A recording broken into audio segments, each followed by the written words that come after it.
When I was 13 years old, my parents left me at a gas station off Highway 73, just past the exit for Wilton. The last thing my mom said before slamming the car door was, "Let's see him joke his way home." Then they drove off. It was early August, humid, sticky, and the sky was already dimming into that peach-orange color that always made me feel like summer was almost over. I remember standing there in my worn-out sneakers and cargo shorts, clutching a half-finished grape soda I'd bought with my own allowance, thinking it was another one of their tough love lessons. But this time, they didn't come back. My name's Jason, and I'm 33 now. I haven't seen or spoken to my parents in 20 years. Not since that night. And up until this morning, I thought they'd forgotten about me entirely. But when I woke up and checked my phone, 32 missed calls. All from numbers I didn't recognize. No voicemails, no texts, just this digital swarm of desperation. And I knew, somehow, instinctively, I knew it was them. But let me back up. Let me tell you what led to that night at the gas station, because it wasn't sudden. It wasn't just one bad day. It was years of something more corrosive, something quiet and persistent that eats at you from the inside out. The thing is, I was always the funny one. Not in a sitcom way, not in a class clown way. More like a coping mechanism. When things got tense at home, and they always did, I'd find a way to make people laugh. It started with silly impressions when I was little, then little jokes at the dinner table, then full-on comedic monologues at family gatherings. I got good at it fast, but in my house, laughter wasn't appreciated. It was tolerated, barely, until it wasn't. My dad, Grant, was a factory man. Blue collar, short fuse. He had a deep voice like gravel and always smelled like motor oil and sweat. He wasn't the worst man in the world, but he hated being laughed at.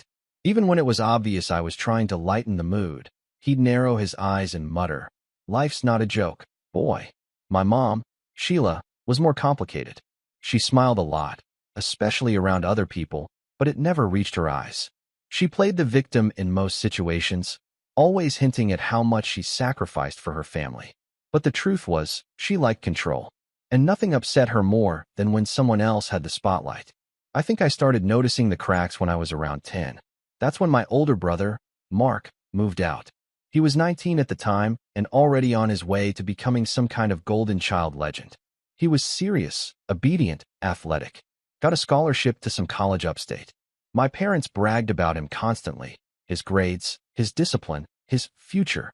Meanwhile, I was the kid who turned in drawings of talking squirrels instead of science projects, who got in trouble for doing fake newscaster voices in class, who didn't know how to be normal, as my dad put it.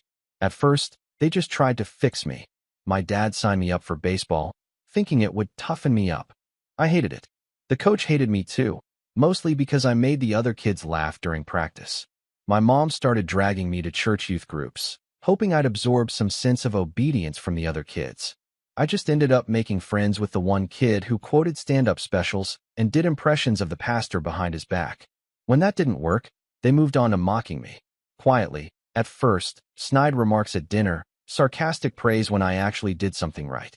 Then louder, more public. One time, I got a standing ovation in my middle school talent show for doing a 5-minute routine pretending to be a stressed-out teacher dealing with chaotic students. I even did voices. Accents. I crushed it. When I got home that night, flushed with pride, my dad was sitting in his recliner with a beer in hand. He didn't say anything for a full minute. Then he said, "So now you think you're a star?" My mom just shook her head and muttered something about clowning around. Things only got worse from there. The more I leaned into comedy, the more they leaned out. They'd roll their eyes during my stories, cut me off mid-sentence, tell me to go perform for the Mirror. But the final straw, the one that led to that gas station, was a road trip. That cursed road trip. It was supposed to be a family bonding weekend. My mom's idea. She'd read some magazine article about getting away from screens and reconnecting as a family. So they packed up the old minivan and announced we were heading to a lakeside campground 3 hours north. I knew better than to get excited. But part of me, maybe the naive, still hopeful part, wondered if this time would be different. The car ride was long, hot, and silent. No music, no talking, just the dull drone of tires on asphalt. About halfway through, my dad missed an exit and started muttering under his breath. I couldn't help myself. I made a little joke. Something like, "Hey Dad, Maybe the GPS is trying to save us from your snoring tonight. It was dumb, harmless, but it set him off. He slammed the wheel and snapped. Shut it, Jason. Just shut your mouth for once. I looked at my mom for support. She just stared out the window like I wasn't even there. I tried again, softer this time. I was just joking, trying to lighten the mood. My mom turned then, slow and deliberate. You always are. Maybe if you spent less time joking and more time listening, people would take you seriously. It got quiet after that. Tense. My dad stopped for gas about 20 minutes later. We pulled into this little rundown station with flickering lights and a single bathroom that looked like it hadn't been cleaned since the 80s. He told me to go stretch my legs, and I did. I wandered toward the convenience store, got a grape soda, and sat on the curb out front. I could still see the car. I wasn't more than 50 feet away. Then I heard the engine start. I turned, confused. My dad pulled the car into reverse, then drive. My mom looked straight at me, her face hard. Let's see him joke his way home. Then they drove off. At first, I thought it was a prank. A cruel one, sure, but something they'd come back from. I waited. 10 minutes. 20. An hour. The sky darkened. I called their names, walked around the lot, even asked the gas station attendant if he'd seen them. He hadn't. That night, I slept behind a dumpster, curled into myself, shaking from fear and the sudden weight of being completely, utterly alone. I didn't go back home after that. I couldn't. Something broke in me that night. Something about trust, about belonging.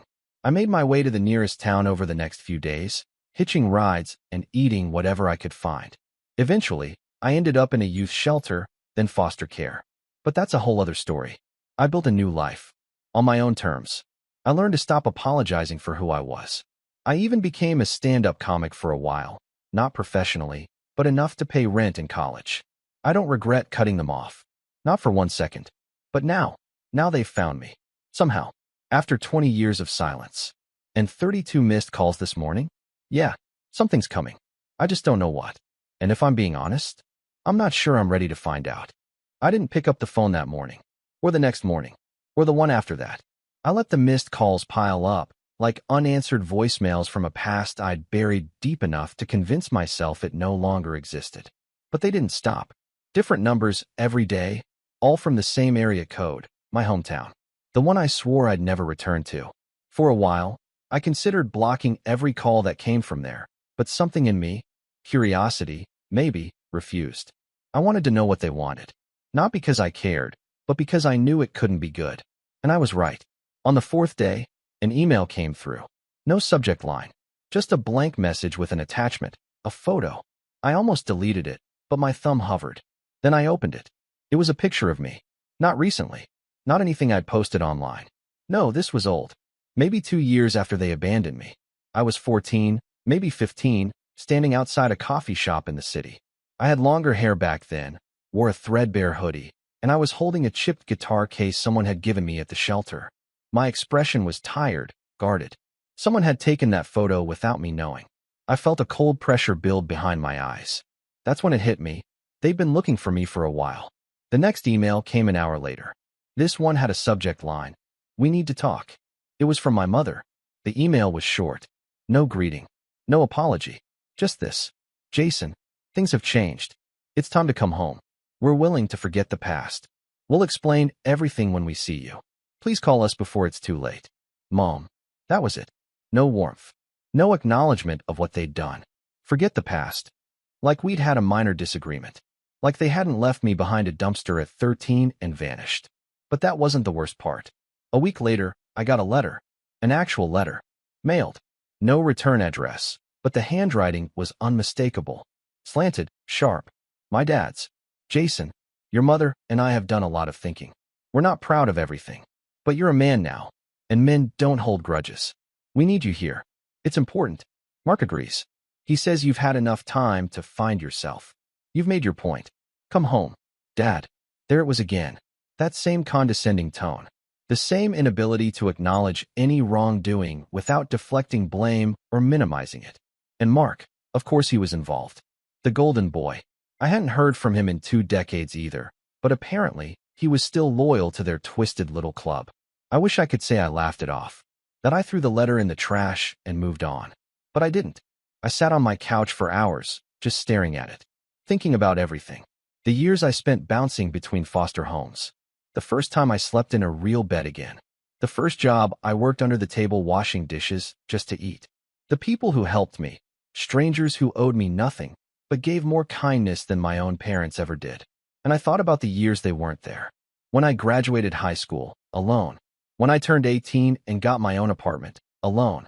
When I bombed my first open mic and walked 3 miles home in the rain, alone.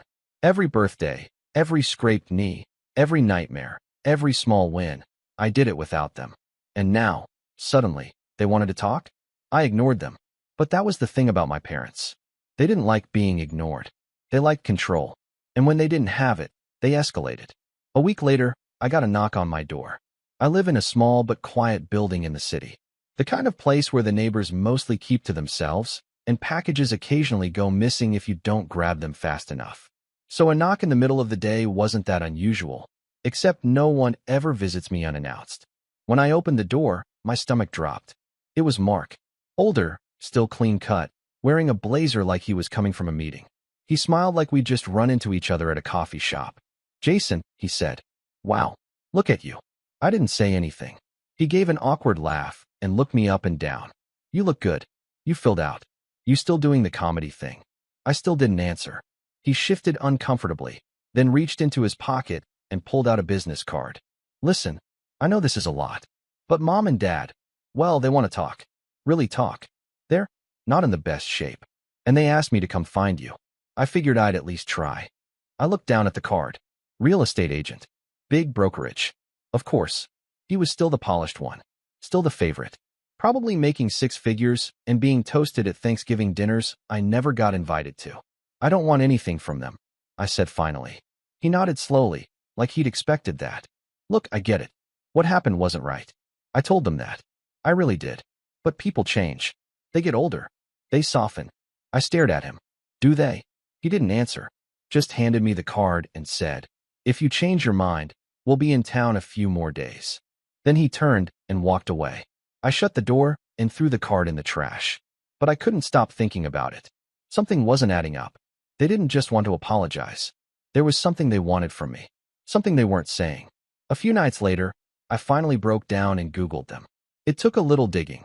Most of their online presence was vague or outdated. But eventually, I found a local news article from 2 years ago. My father had been named in a lawsuit.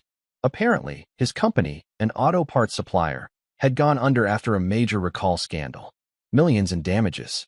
The article mentioned that they were forced to sell their house to cover legal fees. There was even a line about my mother being hospitalized briefly for stress-related health concerns. Suddenly, things started clicking into place. They weren't reaching out because they missed me. They were reaching out because they needed something. I started keeping notes. Every call, every message, every time they tried to reach me. Something told me this wasn't over, and I needed to be ready. The final straw came a few days later. I got a certified letter at work. My receptionist handed it to me with a puzzled look. "Family emergency?" she asked. I didn't answer. The letter was from a lawyer. Not mine. Theirs. It was a formal request, borderline demand, that I attend a family mediation session in person. The document was worded politely, but the intent was clear. They wanted something legally binding, and they were pushing hard to make it happen. That's when I realized how far they were willing to go. I hadn't seen these people in 20 years. I'd built a life without them, healed wounds they inflicted, grown into someone I could actually respect. And now, out of nowhere, they were trying to drag me back into their orbit, with lawyers, with guilt, with carefully crafted half-apologies. And the worst part? They still didn't think they did anything wrong. I sat at my kitchen table that night, staring at the legal notice, my heart racing. I thought about the dumpster behind that gas station, about the cold concrete, and the way my stomach growled while I cried myself to sleep, about the silence in the days that followed. That's when the rage came back. Not loud, not explosive, just quiet, simmering, focused. A sense of injustice that had been stewing for 20 years, finally reaching a boil. They wanted me back? Fine. I'd give them something to remember. But it wouldn't be forgiveness. And it definitely wouldn't be free. Rock bottom didn't look like what I thought it would. It wasn't a single moment or dramatic collapse. No thunderstorm. No broken bottle in a parking lot. It was quieter than that. Colder. It looked like me, sitting alone in my apartment at 2 in the morning, a half-eaten sandwich in one hand, and that letter from the lawyer in the other, trying to remember how I got here. I wasn't crying. I didn't scream or throw anything. I just sat there, numb, as the realization sank in. They hadn't changed. Not even a little. After 20 years, after all the time I spent wondering if maybe I had overreacted, if maybe I was the one being unfair, it turned out they were still the same people. Entitled, controlling, manipulative. The only difference now was desperation. And for some reason, that stung even more than the abandonment itself. I think part of me, some dusty little corner of my heart, had always hoped they'd reach out one day, not to guilt me, not to beg, but to apologize. To look me in the eye and admit what they did. To say, we were wrong. We failed you. You didn't deserve that. But that hope was gone now. And in its place was a hollow kind of clarity. I was never going to get that apology. Not from them. And if I wanted peace, I'd have to give it to myself. The next few weeks were rough. I won't lie and say I immediately became stronger, wiser, or more put together. That's not how healing works. I stopped sleeping, lost a few pounds, started skipping stand-up nights. Friends noticed something was off, but I brushed it off as stress from work. I stopped answering most texts. Not because I was trying to be dramatic. I just didn't have the energy. It felt like I was watching myself from a distance. Like someone had switched me to autopilot and forgotten the controls. The worst part? I started to believe them again. Maybe I was being dramatic. Maybe I was the problem.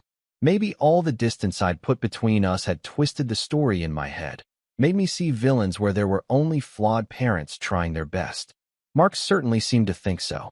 He'd sent a few follow-up texts after our surprise meeting, each one more measured and understanding than the last. He didn't push too hard, didn't guilt-trip directly, just gently reminded me that Mom's health isn't great, and Dad's not as strong as he used to be. It was subtle, calculated, almost like he'd read a guide on how to lure an estranged sibling back into the fold. And I almost bought it. Almost. Until one night, I pulled out an old shoebox from the back of my closet. The kind I hadn't touched in years. Inside were scattered pieces of my past. Old photos, crumpled notebook pages, a few faded receipts. I kept it all for reasons I couldn't fully explain. Maybe to remind myself I existed before the hurt.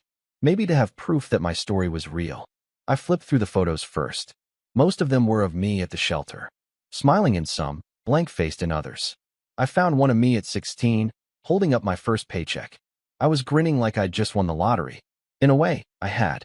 And then I found a drawing. It was one I'd made in the youth shelter art program. A comic strip, actually, for panels.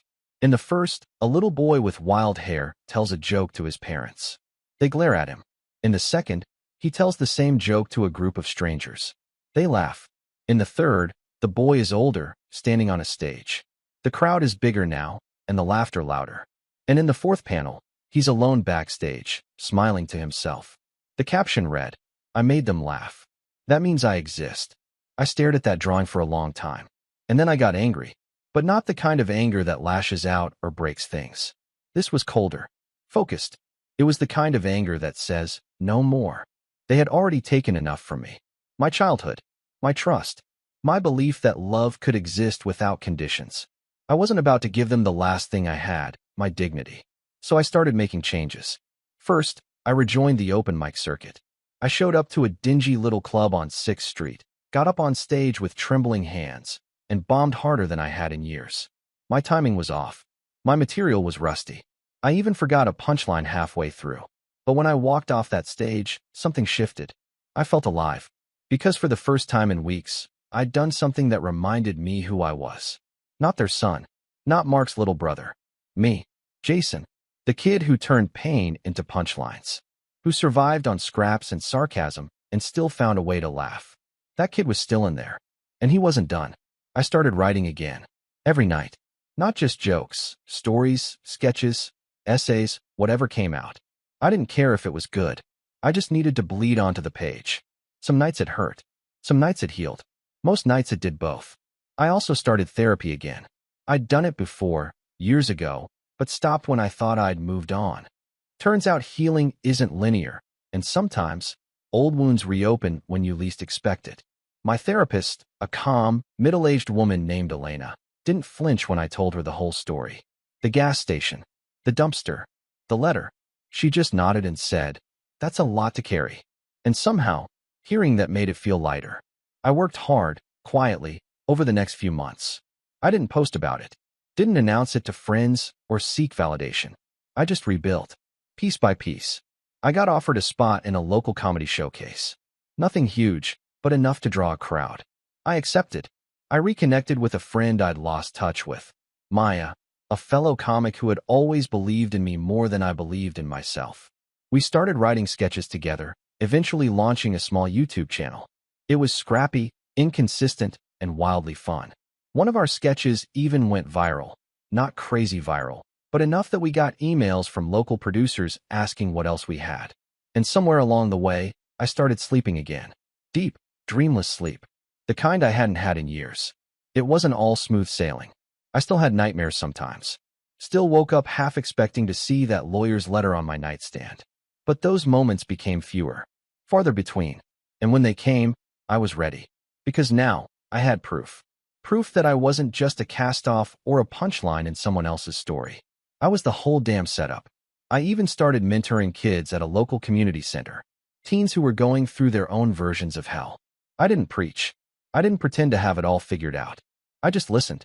Sometimes, that's all people need. To be heard. To know someone else made it out. Then, one night, I got a text. From Maya. "Hey, weird question. Do you still have your old voicemail greeting?" I laughed. I hadn't thought about that in years. I used to do impressions on my voicemail. One was a fake British butler. Another was a loud New Yorker. People used to leave their own jokes just to hear the next greeting. I checked my voicemail settings, just for fun. And that's when I saw it. 3 new messages. From the same number. The first one was from my dad. He sounded tired. "Jason, we saw the video. The one with the sketch. You always were good at that stuff. I just wanted to say we're still in town. If you want to talk." The second was from my mother. "Jason, honey, we miss you. We never should have left that night. We didn't think. We thought you'd follow. We didn't think it'd be forever." And the third? It was Mark.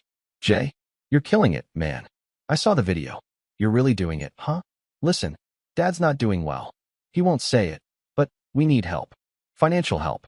I know that's a lot to ask, but I figured I'd try." There it was. The ask. Not for forgiveness. Not for connection. For money.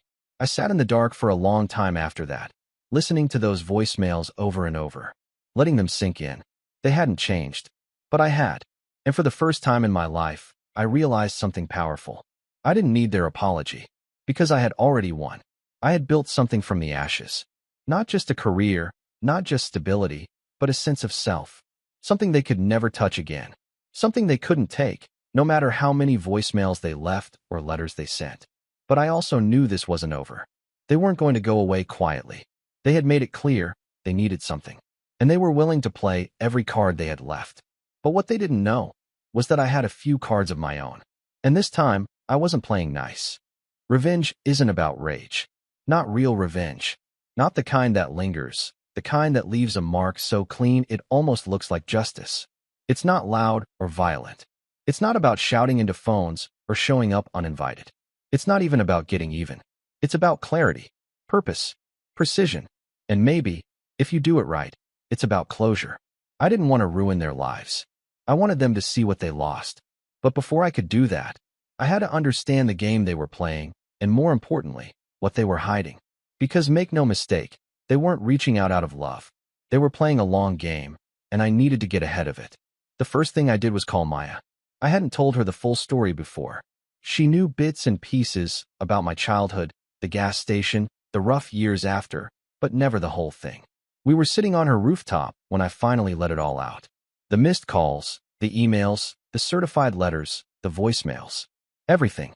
She didn't interrupt. She didn't offer advice. She just listened. When I finished, she looked at me with this strange mix of sympathy and steel in her eyes. "So," she said, "what do you want to do?" I looked at her. "I want to know what they want. Really. And I want to make sure whatever it is they don't get it." She smiled. "Then let's find out." We made a plan that night. Step 1. Gather intel. I started with Mark. I hadn't responded to any of his messages since that first encounter, but I still had his number. So I texted him. Short, vague, but enough to open the door. Hey, I've been thinking. Maybe we should talk. He replied within minutes. Absolutely. We're still in town. Let's grab dinner. Just us. No pressure. No pressure. Right. We met at a restaurant downtown. Not fancy, but not cheap either. He showed up in a crisp button-down and loafers like he'd just stepped out of a real estate brochure. I wore jeans and a hoodie. Let him feel off balance. He hugged me when he saw me. I didn't hug back. We sat down, ordered drinks, and made small talk. I let him lead. He asked about my work, complimented the sketches, acted impressed. I nodded, smiled, kept my voice light. Then, after the appetizers, I finally said, "So what's going on? Why now?" He didn't answer right away, just stared into his drink. Finally, he said, "Dad's in trouble. Financially. Mom too."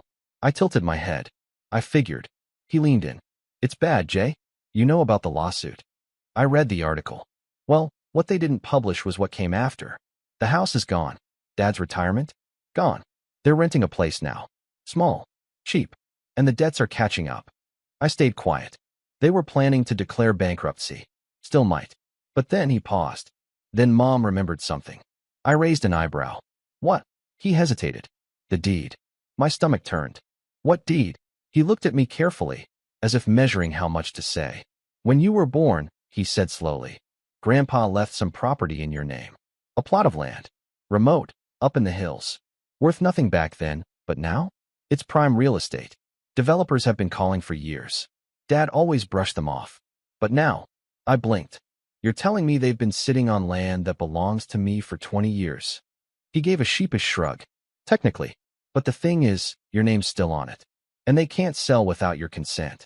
There it was. The real reason they'd come crawling back. Not guilt. Not regret. A deed. A forgotten gift from a dead man they barely talk about. And now that they were broke, they wanted to cash it in. I almost laughed. Instead, I said, "And you thought I'd just sign it over?" He smiled carefully. "We were hoping you'd want to help the family." I leaned back. "Mark, they abandoned me at a gas station." He flinched. "They thought you'd come back. They were trying to teach you a lesson." I stared at him. "They left me to sleep behind a dumpster." He looked down. "I know. And I'm sorry. I really am. But can't we move forward? Forget the past." There it was again. That same line. Forget the past. No, I wouldn't forget it. I'd use it. I ended the dinner shortly after that. Told him I'd think about it. He thanked me like I'd already said yes. Then I went home and started planning. I contacted a lawyer the next day, someone I trusted, someone who'd worked with creatives before and knew how to keep things quiet. Her name was Tara, and she didn't blink when I told her the story. "They're bluffing," she said after reviewing the situation. "They can't do anything without your signature. You hold all the cards." I nodded. "Good. Let's make sure it stays that way." Over the next few weeks, Tara helped me pull every public document tied to that land. Tax records, deed history, sale inquiries. Turns out a few developers had made offers over the years. Some were laughably low, but one, about 2 years ago, was serious. High six figures. And it had gone unanswered. I told Tara to get back in touch with that developer. Quietly. Meanwhile, I needed to deal with my parents. I knew they wouldn't give up easily. They'd push harder. Use every tool they had. Emotional manipulation, guilt, even public sympathy. So I beat them to it. I called Meyer again. "I need a favor," I said. "A big one." She grinned. "What kind?" "We're going to do a show. One night only. And we're going to tell the story. The real one." Her eyes lit up. We spent the next month preparing. I wrote new material, some funny, some raw.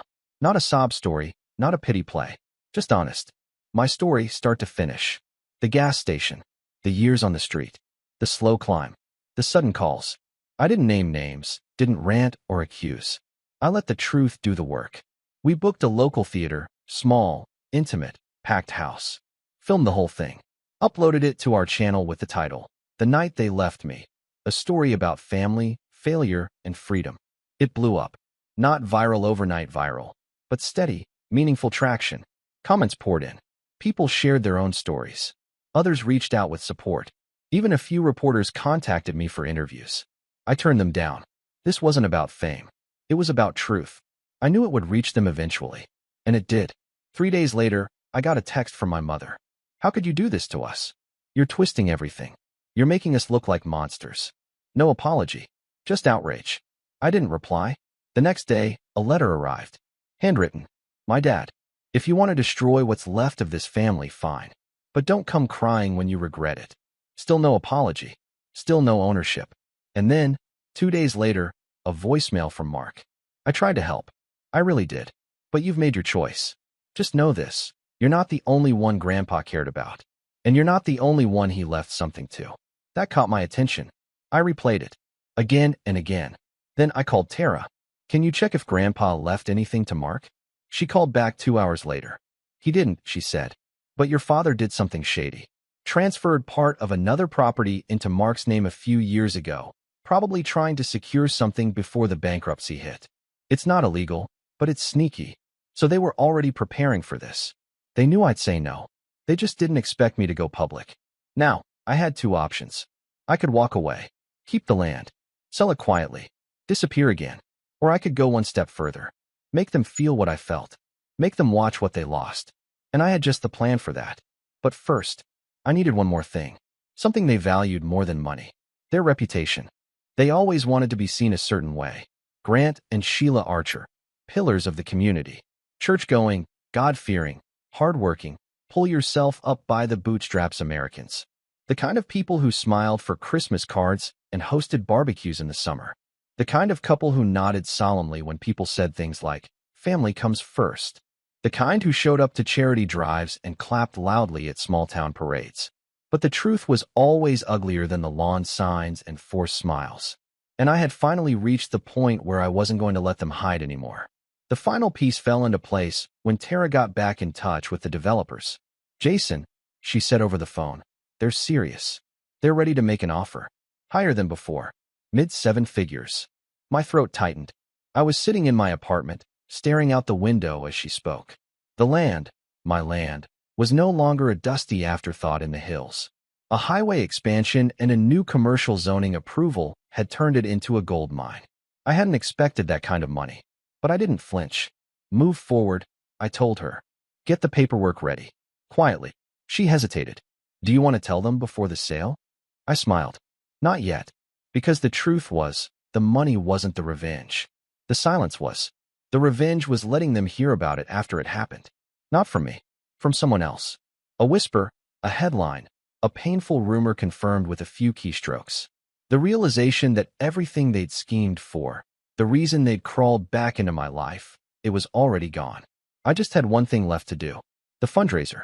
That had been Maya's idea. A final performance. A comedy special, yes, but also a benefit.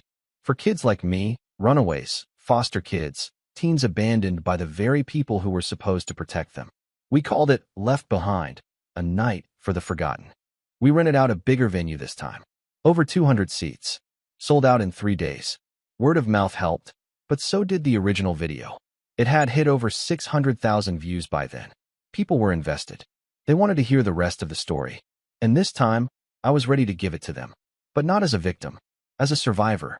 The night of the fundraiser, I stood backstage, heart hammering like it always did. Maya squeezed my shoulder. You got this. I nodded. And then I stepped out into the light. I started with jokes. Light ones. About family. Growing up. The weirdness of childhood. Got them laughing early. Warmed them up. Then I pivoted. Told them about the gas station. About the grape soda. About the dumpster. You could hear a pin drop. And then I told them about the comeback. About the art classes at the shelter. The stand-up gigs. The near eviction. The couch surfing. The people who showed up for me when no one else did. I didn't name my parents. But they knew. The crowd knew. The story had gone far enough that most people had pieced it together. Especially the local ones. I ended the set with a line I'd practiced 100 times in the mirror. Sometimes, when people say family comes first, what they really mean is, family comes first, until you disappoint them. Pause. But the thing about being left behind is, you learn to build something better without them. Applause erupted. Long, loud. Sustained. Backstage, I wiped my face and tried to steady my breathing. Maya hugged me. Tara texted me just 3 words. Deal is done. And then we launched the fundraiser. Donations poured in. Small ones. Big ones. Anonymous ones. Enough to fully fund 3 programs for runaways in the city. Enough to provide housing, food, and therapy for kids who had no one else. Enough to change lives. But it was what happened the next morning that sealed it. I woke up to dozens of texts, screenshots, links, Facebook posts, local news headlines. Comedian raises $500,000 for at-risk youth. Sells inherited land for $2.4 million. The article went into detail. Too much detail. My name, the land, the value, the sale. They even included a quote from Tara, who'd spoken vaguely about the significance of the land and how I decided to invest in healing, not revenge. I laughed out loud at that one. Because, of course, that was the revenge. I didn't return their calls. But I know what happened next. It started small. People in their church asking questions. Old neighbors whispering. Someone mentioning the video. Then the articles. Then the fundraiser. Then the photo of me holding the donation check, smiling with Maya and the kids from the shelter. And then the fallout. I heard from a mutual contact, someone who used to know my parents, back when I was a kid, that they were furious. Not heartbroken. Not remorseful. Furious. Because I'd done it without them.